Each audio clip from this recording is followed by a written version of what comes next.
Hey guys, তুমি আমার ভাবনা গল্পের পার্ট 9-এ সবাইকে জানাচ্ছি স্বাগতম। তো চলো আর বেশি কথা না বাড়িয়ে আজকের ভিডিওটি শুরু করা যাক। ঈদের পরবর্তী দিন সকালে সবাই একসাথে মিলে যখন কথা বলছিল, তখন হঠাৎ করে একটা মেয়ে এসে নীলকে জড়িয়ে ধরলো। নীল তো থতমত খেয়ে গেছে। এভাবে আচমকা জড়িয়ে ধরায় নীল নিজেকে ছাড়ানোর চেষ্টা করলেও মেয়েটা আরো শক্ত করে নীলকে জড়িয়ে ধরলো। নীল এক ঝটকা মেরে মেয়েটাকে সরিয়ে দিয়ে বলল, কি হচ্ছেটা কি? আপনি কে? আর এভাবে আমাকে এসে জড়িয়ে ধরলেন কেন? নীলের কথা শুনে মেয়েটা খুব জোরে হেসে উঠল, আর সাথে সাথে নীলের বাবা মাও হেসে উঠল। ইসি আর নীল তো একে অপরের দিকে তাকিয়ে আছে, কারণ ওরা দুজনেই বুঝতে পারছে না আসলে হচ্ছেটা কি। নীল বলল, মা বাবা তোমরা হাসছো কেন? আর ও কে? প্লিজ আমাকে কেউ বলবে? রীতা শেখ বললেন, আরে ও তো নিতুর মেয়ে ইরা, মনে নেই তোর? ছোটবেলায় কত আসতো আমাদের বাড়িতে। নীল বলল, ইরা? ইরা বলল, হ্যাঁ আমি ইরা। কেন চিনতে পারছিস না বুঝি? বাবা, বড় হ্যান্ডসাম হয়ে গেছিস বড় হয়ে। নীল উত্তরে বলল, হ্যাঁ সে তো হবই। আর মনে মনে বলতে লাগলো, উফ, এক অসহ্যকর মেয়ে আবার এসে জুটেছে। এর থেকে দূরে যাব বলেই তো হোস্টেলে চলে গেলাম। একদম চিপকু টাইপের, সারাক্ষণ আঠার মতো লেগে থাকে, জাস্ট ফালতু। ওর জ্বালায় বাড়িতে থাকাটাই কষ্ট হয়ে যাবে, একটু শান্তিও নেই আমার। কোথায় ভাবলাম ইসির সাথে একটু মজা করব, তা না, এর থেকে দূরে দূরে থাকতে হবে। আসলে ইরাকে নীল একটুও পছন্দ করে না, কারণ ইরা ইসিকে পছন্দ করে না, আর নীলের সাথে একটু বেশি বেশিই চিপকে থাকে। আর এইসব চিপকু টাইপের মেয়ে নীলের একটু পছন্দ না, তাই এরকম বলছে। রীতা শেখ বললেন, ইরা তুই বরং গিয়ে চেঞ্জ করে একটু রেস্ট নে, বিকালে দেখা হবে। ইরা ন্যাকামি করে বলল, হ্যাঁ আন্টি আমি যাচ্ছি। নীল, তুমি আমার জন্য ওয়েট না করে একটু রেস্ট নাও, না হলে শরীর খারাপ করবে বাবু। নীল রুক্ষভাবে বলল, আমার কি হবে সেটা তোমার ভাবার দরকার নেই। ইরা কিছু না বলেই চলে গেল। রীতা, রাজ শেখ দুজনেই রেস্ট নিতে চলে গেল। ইসি যেই যেতে যাবে তখনই নীল ওর হাতটা ধরে বলল, তুমি কোথায় যাচ্ছ? ইসি বলল, আমি ঘরে যাচ্ছি একটু রেস্ট নিতে, বিকালে আবার কাজ আছে। নীল বলল, তুমি সারাক্ষণ এত পালাই পালাই করছো কেন বলো তো? এমনিতে ওই ইরা এসেছে পুরো মাথার ভর্তা বানাতে। ইসি বলল, কেন, ভালোই তো হলো, তুমি ওর সাথে ঘুরতে পারবে, আর ও তো আরো সুন্দরী হয়ে গেছে এখন। নীল বলল, হুম, সুন্দরী না, ময়দা সুন্দরী। মুখের উপর এক গাদা পাউডার দিয়ে মনে হয় ওর মুখের উপর কেউ পায়খানা করে দিয়েছে। নীলের কথা শুনে ইসি খুব জোরে হেসে ফেলল, আর নীল মুগ্ধ হয়ে দেখতে থাকলো সেই প্রাণোচ্ছন্ন হাসিকে। ইসি বলল, এসে যখন গেছেই তাহলে আর কি করা যাবে? নীল বলল, সেটাই তো, ওর ব্যবস্থা আমি করব, কিন্তু তার আগে তুমি যাও একটু রেস্ট নিয়ে নাও। ইসি চলে গেল রেস্ট নিতে। বিকেলে নীলের সব আত্মীয়রা মোটামুটি চলে এসেছে। নীলের সমবয়সী অনেকেই আছে, মানে নীলের ওই কাজিনরা সব। এরা সবাই মিলে বেশ ভালোভাবেই গল্প করছিল। বিকেলে ওদের প্ল্যানটা হচ্ছে সবাই একসাথে ঘুরতে যাবে এবং ডিনারটা ওরা বাইরে থেকেই করবে। বিকেল 5টা নাগাদ সবাই রেডি হয়ে নিচে নামলো। রূপালী অর্থাৎ নীলের এক কাজিন বলল, ইসি তোমাকে এই সাধারণ পোশাকেও খুব সুন্দর লাগছে। ইসি হালকা হাসলো। নীল যেতেই যাচ্ছিল তখন কোথা থেকে ইরা এসে বলল, এই তোরা সবাই রেডি তো? আমি তাহলে যাই, বাইকগুলো বের করি। ইরা আরো বলল, হে গাইস, তোমরা কি কোথাও যাচ্ছ? ইরাকে দেখেই তো নীলের মাথাটা গরম হয়ে গেল।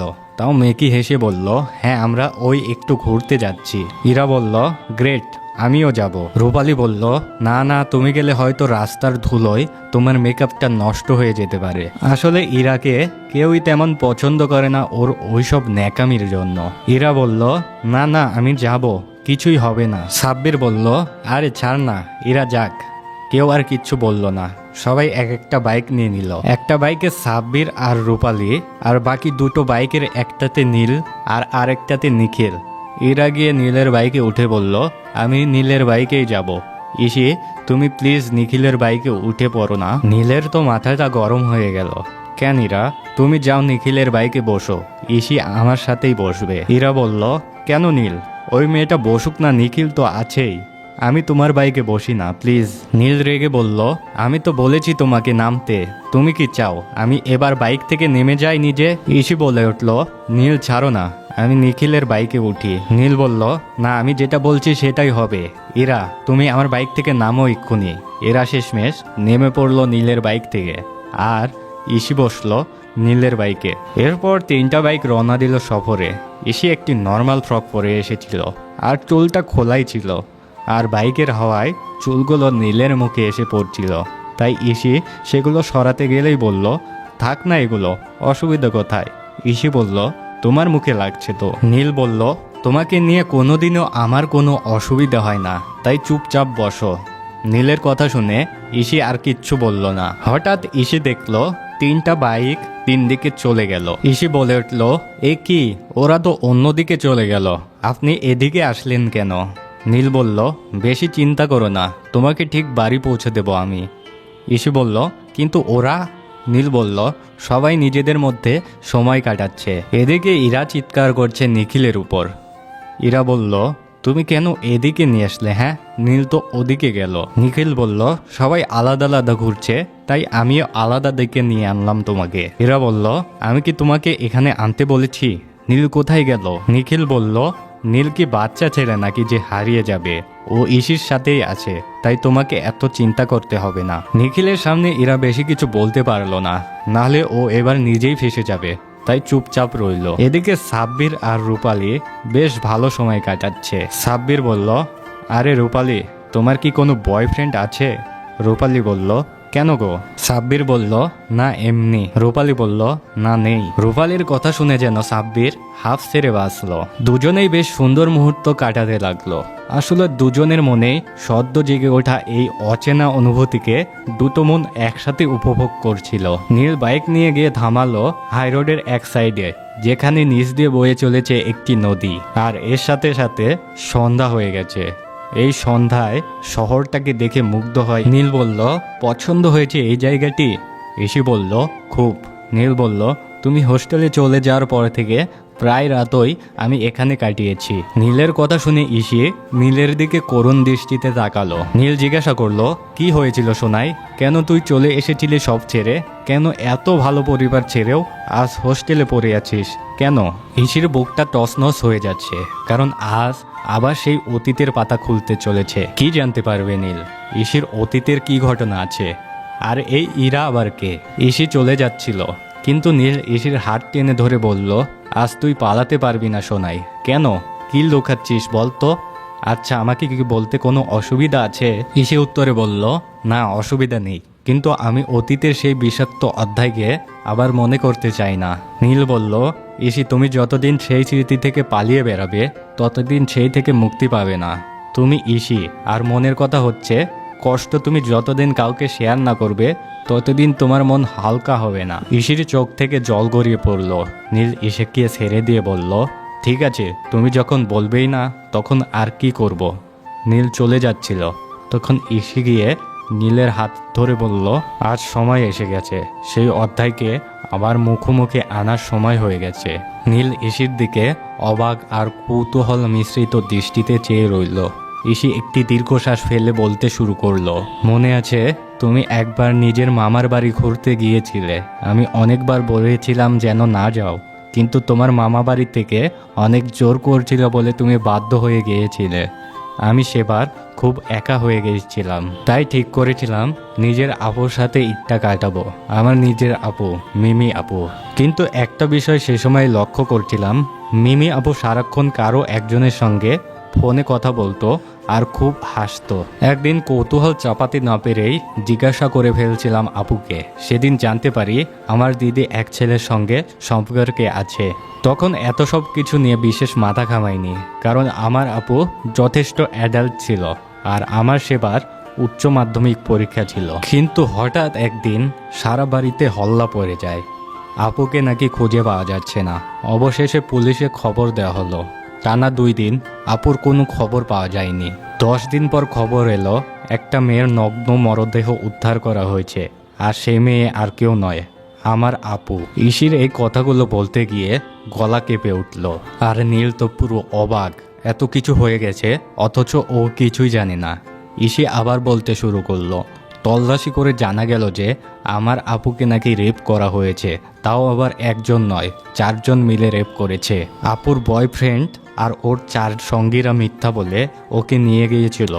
আমি সেদিন নিজের চোখের সামনে আপুর এই পরিণতি দেখে কিভাবে রিয়েক্ট করব বুঝতে পারছিলাম না। আমার মিমি আপু ছোট থেকেই আমার খুব ভালো বন্ধু ছিল, আর তার সাথে এরকম হয়েছে এটা ভাবতে ভাবতে ধীরে ধীরে ডিপ্রেশনে চলে যেতে থাকি। আর তাই বাবাকে বলে এই জায়গা থেকে অনেক দূরে চলে আসি, অর্থাৎ হোস্টেলে আসি।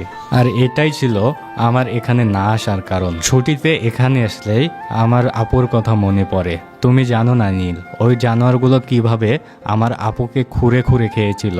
ইসি ফুপিয়ে ফুপিয়ে কেঁদে উঠল। ওর সারা শরীর এখনো থরথর করে কাঁপছে।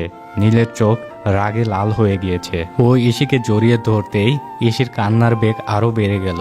নীল কি বলে ইসিকে সান্ত্বনা দিবে জানে না, তাই কিছু না বলেই ইসির মাথায় হাত বোলাতে লাগলো।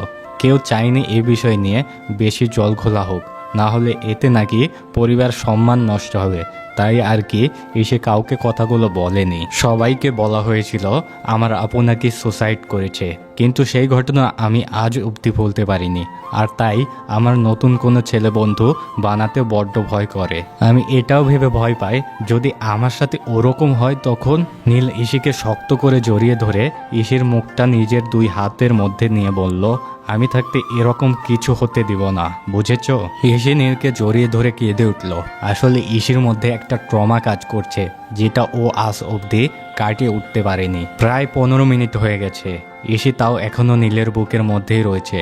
আসলে এই ট্রমাটা এতটাই ইসিকে প্রভাবিত করেছে যে ও এখনো মাঝে মাঝে কেঁপে উঠছে।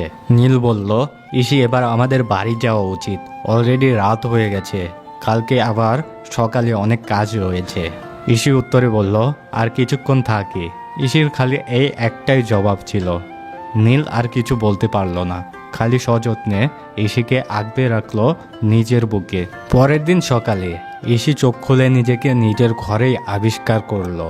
তার মানে কালকে রাতে ইসি নীলের বুকেই ঘুমিয়ে পড়েছিল, আর তারপর নীল ওকে ঘরে রেখে গেছে। ইসির যেই মনে পড়লো কালকে সারা রাত ও নীলের বুকের মধ্যে ছিল, কথাটা ভাবতেই নিজের অজান্তেই ইসির মুখে একটা প্রশস্ত হাসি ফুটে উঠল।